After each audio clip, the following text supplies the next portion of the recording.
Assalamualaikum warahmatullahi wabarakatuh. Yang terhormat, dosen mata kuliah Belajar dan Pembelajaran, Dr. Fikri Aulia MPD. Saya Farhersa Firdausi, perwakilan dari kelompok 8 offering C14 akan mempresentasikan mengenai Project Based Learning. Yang pertama, pengertian Project Based Learning. Pembelajaran berbasis proyek atau yang biasa disebut Project Based Learning merupakan salah satu model pembelajaran yang sudah digunakan oleh berbagai sekolah dan berbasis pada proyek, serta menekankan belajar konseptual melalui kegiatan-kegiatan yang kompleks. Menurut John Rasmussen dan Moffitt tahun 1997, Project Based Learning sendiri merupakan penyempurnaan dari metode Problem Based Learning yang berorientasi pada CTL atau Conceptual Teaching and Learning Process. Dapat disimpulkan bahwa Project Based Learning adalah metode pembelajaran yang mana siswa mengidentifikasi masalah dunia nyata dan mengembangkan solusinya. Siswa memperoleh pengetahuan dan keterampilan dengan bekerja untuk jangka waktu yang lama dalam menyelidiki dan menanggapi pertanyaan. Berikut ini merupakan pengertian Project Based Learning menurut beberapa ahli. Menurut John tahun 2008, Project Based Learning merupakan pembelajaran yang lebih menekankan pada pemecahan problem otentik yang terjadi sehari-hari melalui pengalaman belajar atau praktik langsung di masyarakat. Menurut Arendt 1997, menyatakan bahwa Project Based Learning merupakan pembelajaran berbasis proyek, pendidikan berbasis pengalaman, dan belajar autentik yang berakar pada masalah-masalah kehidupan nyata. Gitschbell tahun 2005 menyatakan bahwa Project Based Learning digunakan banyak pendekatan konseptual untuk instruksi yang melabuhkan banyak pembelajaran dan pengajaran konkret. Yang kedua, tujuan Project Based Learning. Tujuan dari Project Based Learning sendiri adalah sebagai berikut. Yang pertama, meningkatkan kemampuan siswa untuk bersifat kritis dan aktif. Yang kedua, meningkatkan kemampuan siswa dalam hal memecahkan suatu masalah. Yang ketiga, memperoleh ilmu baru yang bisa diterapkan siswa di kemudian hari. Yang keempat, membuat siswa dalam menghasilkan sesuatu yang nyata dari hasil interpretasi masalah yang ada. Yang kelima, meningkatkan keterampilan dan keuletan siswa untuk mengelola bahan dan alat pendukung untuk menyelesaikan suatu proyek.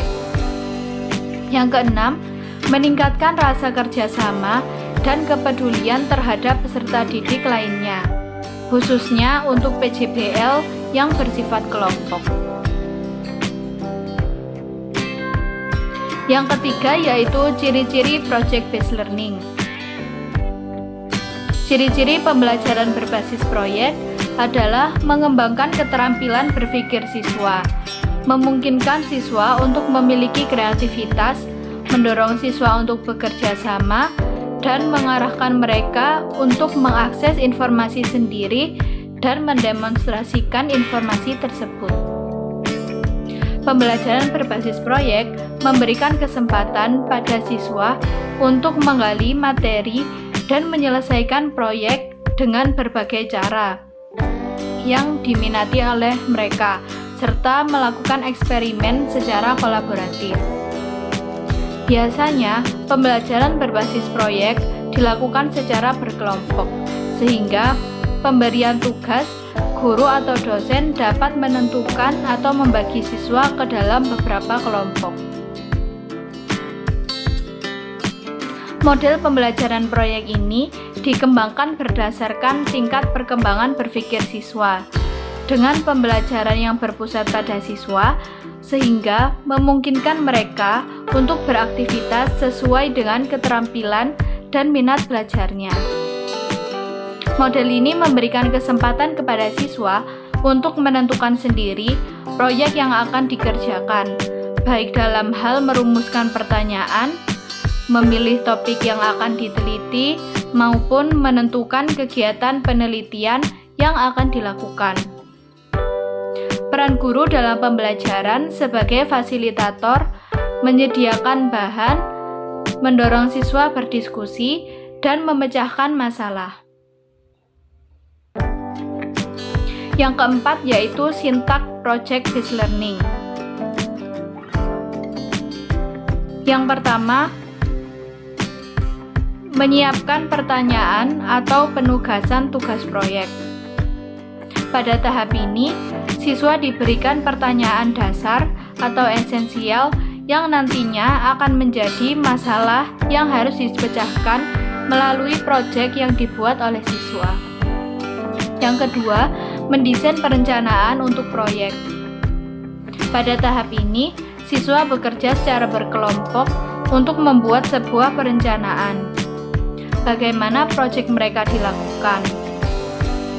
Pada tahap ini, guru membimbing atau memberikan arahan kepada siswa untuk menjaga agar proyek yang telah dirancanakan rasional dan logis, serta bermanfaat bagi pembelajaran mereka. Yang ketiga, menyusun jadwal pelaksanaan penyelesaian proyek. Pada tahap ini, kemampuan berpikir siswa akan dilatih untuk kritis dan pandai memperkirakan waktu, serta hal-hal apa saja yang akan mereka lakukan untuk persiapan pembuatan hingga proyek mereka terselesaikan sesuai dengan batas waktu yang telah ditentukan. Yang keempat, memonitor siswa dan progres dari proyeknya. Pada tahap ini, guru dan siswa memonitor kemajuan proyek yang telah dibuat siswa, apakah sudah sesuai dengan perencanaan atau belum, hambatan apa saja yang ditemui, jika ada upaya apa yang dapat dilakukan untuk mengatasi hal tersebut. Yang kelima, yaitu penguji hasil. Pada tahap ini dilakukan agar guru dapat memberikan umpan balik, penguatan, bantuan, dan memfasilitasi. Yang keenam, mengevaluasi pengalaman. Pada tahap ini, guru mengevaluasi bagaimana perolehan belajar siswa, baik dari aspek sikap, keterampilan, maupun pengetahuan. Tahap evaluasi ini, guru membantu siswa untuk melakukan refleksi diri dalam tujuan membuat siswa untuk terbiasa dalam mengevaluasi pembelajaran. Selain itu, guru juga memfasilitasi siswa untuk berpikir dan mengingat kembali hal-hal terbaik apa yang telah mereka buat selama mengerjakan suatu proyek, dan hal apa saja yang harus mereka perbaiki, sehingga pengerjaan proyek mendatang akan dapat berjalan lebih lancar dan berhasil. Yang kelima yaitu kelebihan dan kekurangan project-based learning. Untuk kelebihan sendiri, menurut Sanjaya 2007, kelebihan project-based learning adalah meningkatkan motivasi belajar siswa, meningkatkan kemampuan pemecahan masalah, meningkatkan kolaborasi, meningkatkan keterampilan mengelola sumber, mengembangkan minat siswa untuk secara terus-menerus belajar sekalipun pada pendidikan formal telah berakhir, memudahkan siswa dalam menguasai konsep yang dipelajari guna memecahkan masalah dunia nyata. Untuk kekurangan dari project-based learning sendiri, menurut Sanjaya 2007, kekurangan dari project-based learning adalah manakala siswa tidak memiliki niat atau tidak memiliki kepercayaan bahwa masalah yang dipelajari sulit untuk dipecahkan, maka mereka akan merasa enggan untuk mencoba mengerjakan proyek tersebut. Yang kedua, untuk sebagian siswa beranggapan bahwa tanpa pemahaman mengenai materi yang diperlukan untuk menyelesaikan masalah, mengapa mereka harus berusaha untuk memecahkan masalah yang sedang dipelajari? Maka mereka akan belajar apa yang mereka ingin pelajari saja. Sekian presentasi dari saya. Apabila ada salah kata, saya mohon maaf. Baik, untuk sesi pertanyaan, saya akan membacakan pertanyaan dari beberapa teman saya.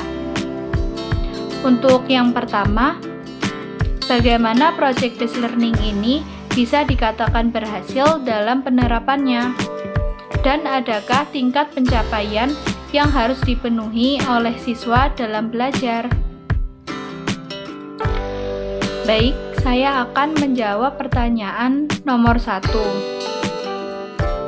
Pembelajaran berbasis proyek dapat dikatakan sukses jika terjadi proses investigasi yang dilakukan sendiri oleh peserta didik dalam merumuskan pengetahuan yang dibutuhkan untuk menyelesaikan proyek. Sehingga pendidik harus merancang aktivitas yang dapat mendorong peserta didik untuk melakukan proses pencarian atau pendalaman konsep dalam rangka menyelesaikan masalah atau proyek yang dihadapi. Sesuai dengan namanya, project based learning nantinya diharapkan mendapatkan hasil akhir berupa produk. Kelompok kami menyimpulkan bahwa salah satu indikator berhasilnya PJBL ini adalah setelah produk telah berhasil dibuat. Untuk pertanyaan nomor 2, pada tahap sintaks membahas tentang pertanyaan mendasar. Apakah ada hal-hal yang harus diperhatikan dalam penyusunan pertanyaan mendasar tersebut? Baik, saya akan menjawab beberapa hal yang harus diperhatikan dalam pertanyaan mendasar, yaitu yang pertama, pertanyaan harus sesuai dengan topik atau materi yang sedang diajarkan. Yang kedua, pertanyaan langsung ke hal yang akan ditanyakan. Dalam artian, pertanyaan tersebut jangan bertele-tele. Yang ketiga, menggunakan bahasa Indonesia yang baik dan benar, sehingga dapat dimengerti oleh setiap siswa. Yang keempat, hindari pertanyaan yang dapat membuka pertanyaan baru. Dalam artian, pertanyaan tersebut akan menjadi berkesinambungan. Untuk pertanyaan nomor 3, pada PPT dijelaskan mengenai kekurangan dari project based learning. Bagaimana cara mengatasi kekurangan pembelajaran berbasis proyek tersebut? Izin menjawab, untuk mengatasi kelemahan dari pembelajaran berbasis proyek, seorang pendidik harus dapat mengatasi dengan cara yang pertama, memfasilitasi peserta didik dalam menghadapi masalah. Yang kedua, membatasi waktu peserta didik dalam menyelesaikan proyek. Yang ketiga, meminimalisir dan menyediakan peralatan yang sederhana yang terdapat di lingkungan sekitar.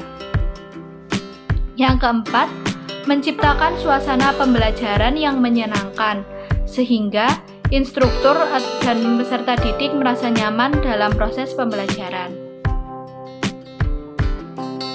Untuk pertanyaan nomor 4, apa saja penunjang dari project based learning? Menurut saya sendiri, saat siswa dan mahasiswa cenderung hanya menuntaskan tugas, namun cara dosen atau guru mengenalkan materi kepada siswanya, misalnya di awal diberikan memory call berupa pertanyaan singkat yang membuat siswa menjadi tertarik untuk mempelajari materi. Penghubungan dengan permasalahan sehari-hari juga dapat memicu ketertarikan siswa terhadap materi. Nah, ketertarikan terhadap materi akan membuat siswa untuk menuntaskan proyek yang telah dikerjakan. Untuk pertanyaan kelima, apa perbedaan problem based learning dengan project based learning? Izin menjawab untuk problem based learning sendiri dimulai dengan masalah yang berasal dari peristiwa yang dapat diamati. Fokus pembelajaran untuk memperoleh pengetahuan baru dengan hasil pembelajaran berupa tulisan atau presentasi. Proses pelaksanaan problem based learning sendiri, siswa disajikan dengan masalah atau pertanyaan terbuka dan nyata. Siswa menganalisis pertanyaan dan membuat hipotesis yang menjelaskan peristiwa tersebut. Selanjutnya, siswa mengidentifikasi pertanyaan lebih lanjut. Dan yang terakhir, siswa mencari data tambahan untuk menjawab pertanyaan. Berbeda dengan project based learning yang dimulai dengan pemberian tugas yang akan mengarah pada penciptaan produk akhir. Untuk fokus pembelajarannya yaitu pada produk akhir sebagai solusi masalah. Proses pelaksanaan dari project based learning sendiri, siswa mengerjakan tugas yang biasanya terdiri dari suatu masalah. Siswa menganalisis masalah dan menghasilkan solusi. Siswa merancang dan mengembangkan konsep solusi. Siswa memperbaiki solusi berdasarkan umpan balik yang diterima. Baik, sekian presentasi dari saya. Apabila terdapat salah kata, saya mohon maaf. Wassalamualaikum warahmatullahi wabarakatuh.